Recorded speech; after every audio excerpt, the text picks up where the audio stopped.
Bonjour, dans cette vidéo, nous considérons le problème d'implémenter la division sur un FPGA.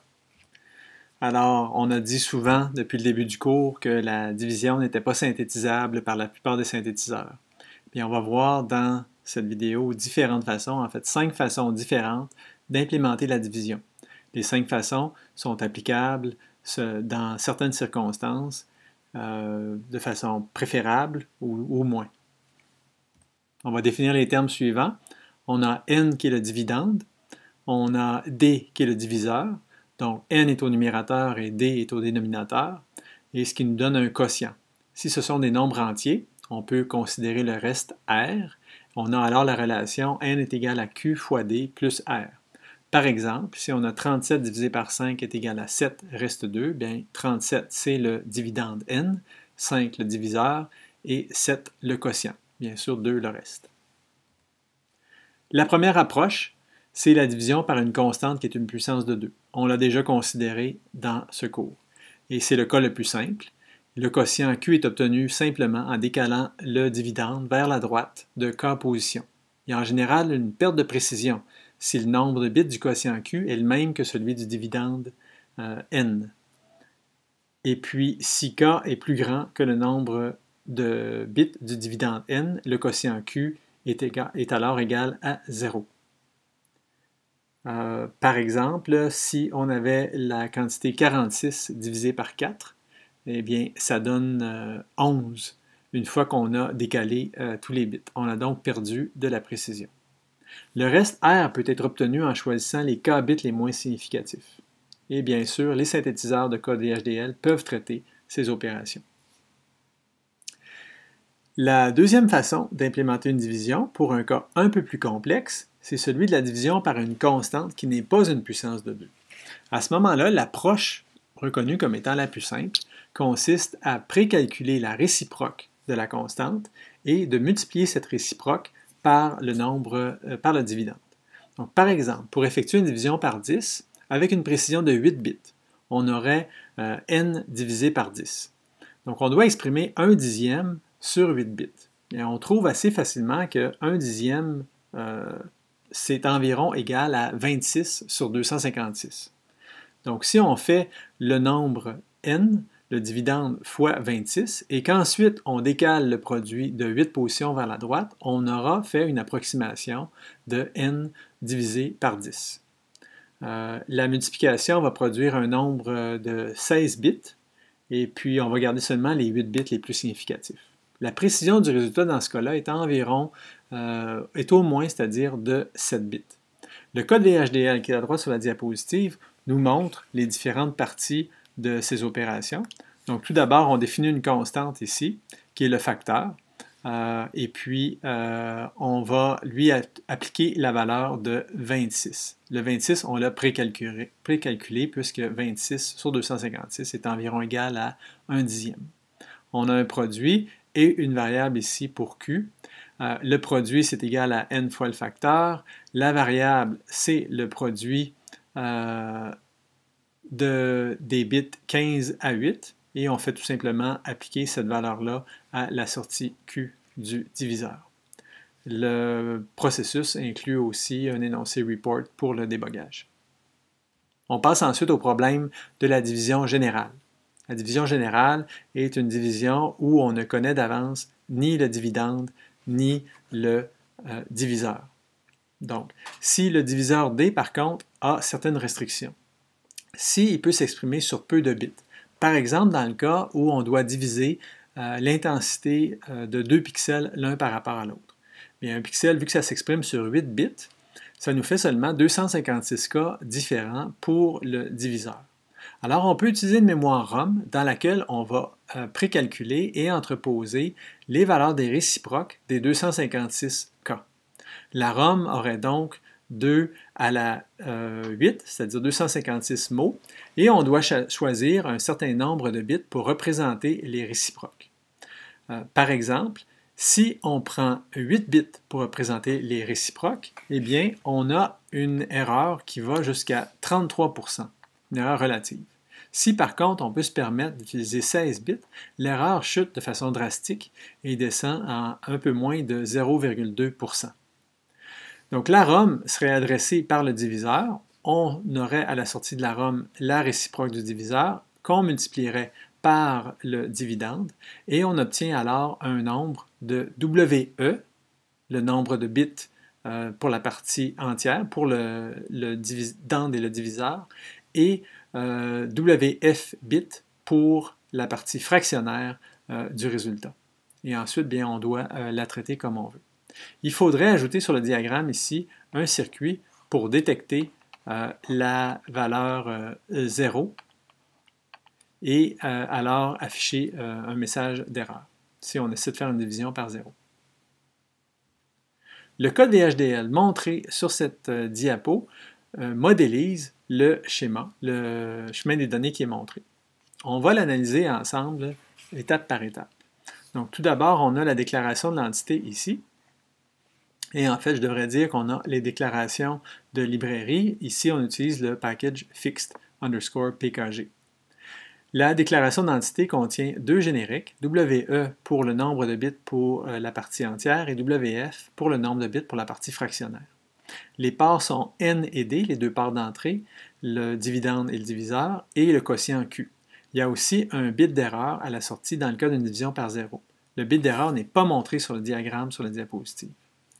Ensuite, on définit un nouveau type pour entreposer les réciproques. C'est le type ROM réciproque, qui est un tableau finalement de valeurs. Le nombre d'éléments du tableau, c'est 2 à la WE. Et puis, dans le tableau, on va entreposer des valeurs entre 0 et 1 avec un type UFixed et avec WF bit pour une partie fractionnaire et aucun bit pour la partie entière.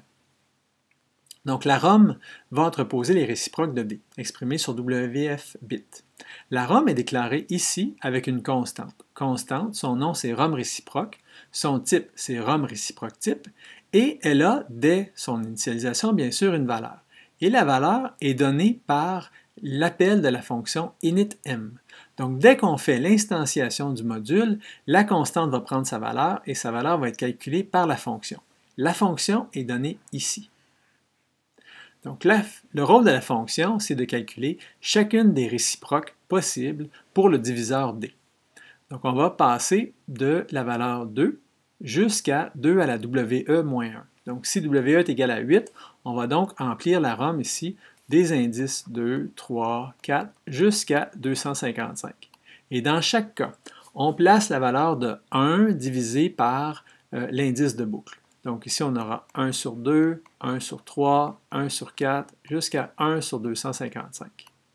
On va exprimer ces différentes réciproques avec le nombre de bits correspondant au mot qui est dans la ROM. Et ce nombre de bits-là, ici, c'est WF, tel que déclaré ici. On n'a pas besoin de considérer les deux cas spéciaux, c'est-à-dire réciproque de 0, 1 sur 0, de toute façon, on ne saurait pas comment le représenter, et 1 sur 1, mais on ne va pas le représenter parce qu'on n'a pas vraiment besoin de faire cette opération-là. Donc, dans le cadre de l'architecture ici, tout d'abord, s'il y a une erreur, c'est-à-dire si D est égal à 0, on va activer le signal spécial d'erreur 1, sinon on lui donne la valeur de 0. Si par contre, la valeur de D est égale à 1, bien on va tout simplement prendre la valeur de n et l'envoyer directement à la sortie sans faire la multiplication. Donc, effectivement, il y a un multiplexeur ici à la sortie qui n'est pas montré sur le diagramme, mais qui est dans le code VHDL. Si on poursuit, donc il y a un processus ici qui fait le traitement. Donc, si D est égal à 1, j'en ai déjà parlé. Sinon, Q variable est égal à N, l'entrée, fois le contenu de la ROM, tel qu'adressé par la valeur de D qu'on a tout d'abord converti en entier. On a vu dans une autre diapo que la multiplication pour le type UFixed produit un bit supplémentaire. Donc, on doit se débarrasser de ce bit supplémentaire-là, et c'est pour ça qu'il y a le dernier énoncé ici. On prend WE-1 jusqu'à -WF, les indices pour le résultat. La division au long maintenant. L'avantage de la division au long, c'est qu'elle va nous donner un résultat qui est exact. C'est un algorithme qui se prête bien au calcul manuel avec papier et crayon. Les opérations arithmétiques sont assez simples, c'est la multiplication et la soustraction. En base 10, la difficulté, c'est de déterminer combien de fois le diviseur se place dans une partie du dividende. Donc, passons à travers les étapes ensemble. Si on fait 155 divisé par 12. Donc, tout d'abord, 12 va une fois dans 15. On place un 1 pour notre quotient et on fait 1 fois 12 qui donne 12. 15 moins 12 donne 3. On abaisse ensuite le 5 et on continue. On sait que 12 va 2 fois dans 35. 2 fois 12 donne 24, qui nous donne un reste de 11. On a passé à travers tous les chiffres du dividende, donc on va rajouter un 0 et une virgule à notre quotient. Dans 110, combien de fois est-ce que 12 va? C'est là où c'est difficile en décimale de faire les divisions. Il faut se rendre compte ici que ce 12 va aller 9 fois, parce que 9 fois 12 donne 108, qui va nous donner un reste de 2. On a le droit d'ajouter un 0, et puis 1 fois 12 donne 12 avec un reste de 8. On pourrait continuer comme ça jusqu'à temps qu'on ait atteint une précision désirée. On se rend compte qu'à chaque étape, on a obtenu un chiffre de plus du quotient. On peut donc faire la même chose en binaire, bien sûr. Alors, on divise encore 155 divisé par 12, ils sont exprimés en binaire. L'avantage de fonctionner en binaire, c'est qu'on a seulement deux chiffres possibles pour le quotient, 0 ou 1. Encore une fois, on doit déterminer si le diviseur se place dans une partie du dividende. Donc, tout d'abord, le diviseur ne se place pas. On place un 0, et puis on fait 0 fois 1, 0, 0, qui donne moins 0, 0, 0. Donc, on a la différence qui est 1, 0, 0, 1, et on abaisse un premier chiffre. Prochaine étape, on a le chiffre 1 au quotient. On fait la soustraction, 1, 0, 0, 1, 1, moins 1, 1, 0, 0, qui donne 0, 1, 1, 1, et on abaisse le prochain chiffre. On continue. On a encore une fois un 1 au quotient qui vient s'ajouter. On fait 1, 1, 1, 0, qui est le nombre 14, moins 12, qui donne 2. On abaisse un autre chiffre, et on continue, et cette fois-ci, le prochain chiffre du quotient est 0. On continue une fois après avoir abaissé le chiffre, et cette fois-ci, on doit ajouter un nouveau 0, et ce qui nous oblige à placer une virgule dans le quotient. Et on continue avec un 1 dans le quotient, et ainsi de suite, on continuerait jusqu'à temps qu'on ait atteint la précision désirée. On a vu qu'encore une fois, on obtient un chiffre du quotient à chaque étape de calcul. Donc, cette approche-ci, maintenant, on souhaite l'automatiser dans un système numérique. Alors pour ça, bien, une approche consiste à ajouter systématiquement le complément A2 du diviseur à une partie du dividende à chaque étape et à inspecter le résultat. Et si le résultat nous produit une retenue de 0, on va annuler l'opération. Si par contre on a un résultat de 1, on va garder l'opération. On va aussi garder cette retenue-là comme chiffre du quotient. Donc regardons l'exemple qui est ici. On a 155 divisé par 12. Le complément A2 de 12, c'est 0, 1, 0, 0. On n'a pas besoin de placer le 1 supplémentaire qu'on devrait avoir ici pour bien pouvoir représenter moins 12 en complément A2. Donc, faisons l'opération. Donc, allons-y. Alors, la première chose, c'est qu'on ajoute donc 0, 1, 0, 0 ici à la partie du dividende. Ici, 0, 1, 0, 0, c'est ça que j'ai pris, je suis venu placer ici. On fait l'addition cette fois-ci. 1 plus 0 donne 1, 0, 0, 0 plus 1 donne 1, 1 plus 0 donne 1, et on n'a pas de retenue, on a un 0. Donc, comme on n'a pas de retenue, à ce moment-là, on ne va pas garder ce résultat. On va reprendre les 4 bits qui étaient ici et on va venir les placer ici et on descend le 1 qui est là. On continue. Alors, encore une fois, on va prendre le complément A2 de 12, qui est 0, 1, 0, 0, et on vient le placer ici, et on fait l'addition. Donc, ça fait 1, 1, 1, 0, avec une retenue, cette fois-ci, de 1 en vert. Donc, comme on a eu une retenue de 1, on va conserver la différence et on la place à la prochaine étape. On a abaissé le 0 et on continue. Donc, on va encore une fois prendre 0, 1, 0, 0, qu'on va venir ajouter ici. ça nous fait 0, 1, 1 plus 1 donne 0 avec une retenue ici de 1, 1 plus 1 donne 0 avec une retenue de 1, et on a encore une fois un 1. Encore en vert avec un 1, on va conserver ce qu'on a obtenu ici et l'utiliser et abaisser le prochain chiffre qui est un 1.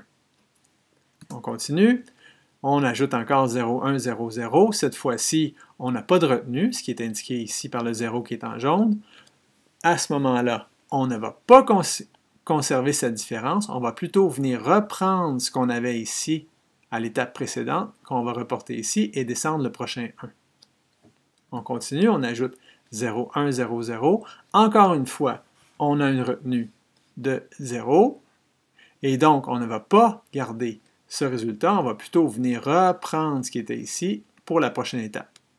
Ici, on ajoute une virgule, parce qu'on a terminé d'utiliser tous les chiffres, et puis on ajoute ainsi un 0. On pourrait ainsi continuer et jusqu'à temps qu'on ait obtenu la précision désirée.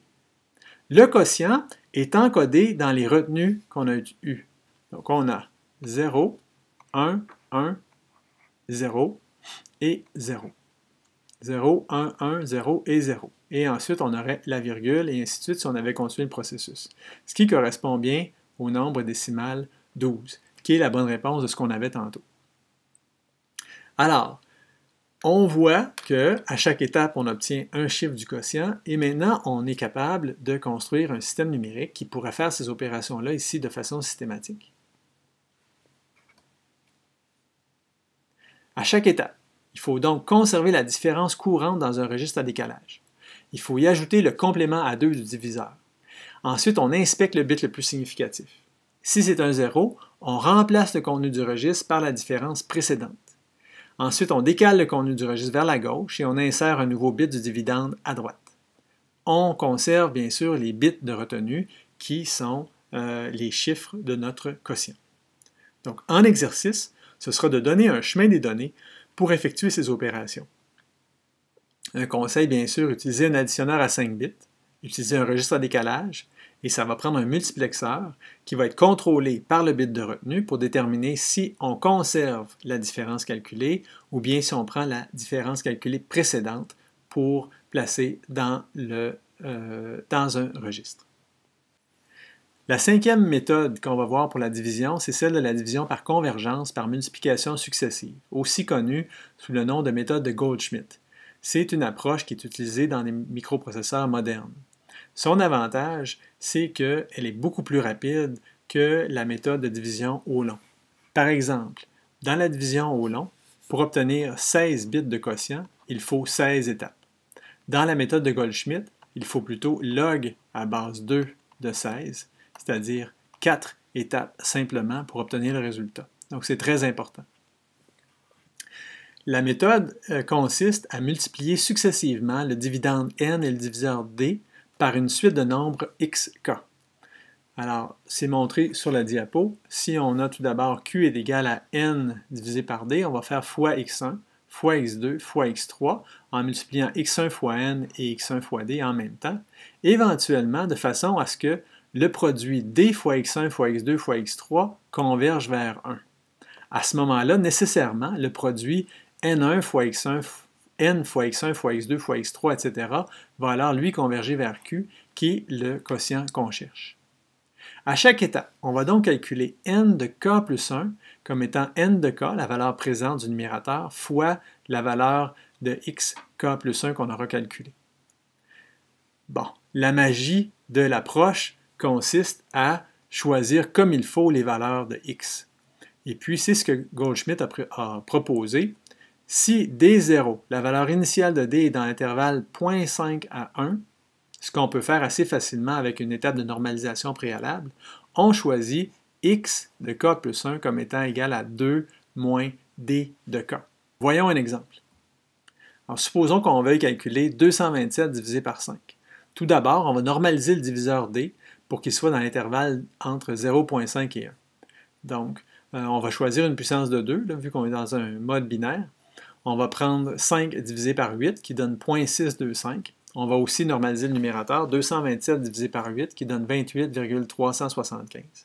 À chaque étape, on va calculer tel que montré tantôt, le numérateur fois x de k plus 1 et le dénominateur aussi. On va choisir les facteurs x comme étant 2 moins dk. Donc, peut-être à l'étape 0, on a le numérateur 28.375 et le dénominateur 0,625. La valeur de x est égale à 2 moins 0,625 qui est égal à 1,375. On prend 1,375 qu'on multiplie par 28.375 qui nous donne 39,015625, etc. On prend aussi 1,375 qu'on multiplie par 0,625 qui donne le produit 0,859375. On calcule une nouvelle valeur de D, donc en faisant 2 moins 0,859375, ça donne 1,14, qu'on multiplie avec n et avec d pour obtenir les deux nouvelles valeurs de n et de d. Et ainsi de suite. On voit ici que la valeur de d et de k converge progressivement vers 1 et la valeur de n de k, elle, converge éventuellement vers le quotient correct de 45,4. On a réussi, en 4 étapes de calcul seulement, à arriver à un résultat qui est aussi précis que ce qu'on peut obtenir avec une calculatrice à beaucoup de chiffres. Donc la méthode de Goldschmidt est très puissante et très rapide.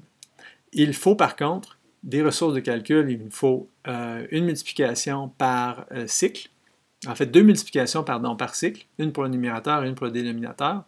Si on veut faire par exemple 5 cycles de calcul d'un seul coup, il nous faudrait 10 multiplications. Il faut voir comment est-ce qu'on répartit ces multiplications-là, est-ce qu'on les parallélise ou non, et ça, c'est une question de design. Dans cette vidéo, on a vu 5 façons d'implémenter la division dans un système numérique. On a vu que chacune des façons était applicable à différentes conditions. Chacune des méthodes a un coût qui est différent de celui des autres. Et il faut déterminer quels sont les besoins du système. Donc, vous devez être capable aussi de modéliser en VHDL les différentes approches pour la division. On se rend compte maintenant pourquoi les synthétiseurs choisissent de ne pas synthétiser la division quand elle est placée dans un code VHDL. C'est parce que la division est une opération qui peut être très coûteuse. Et selon les besoins du système, en précision et en utilisation de ressources, eh bien, le concepteur doit choisir lui-même ou elle-même les options qu'il préfère ou elle préfère.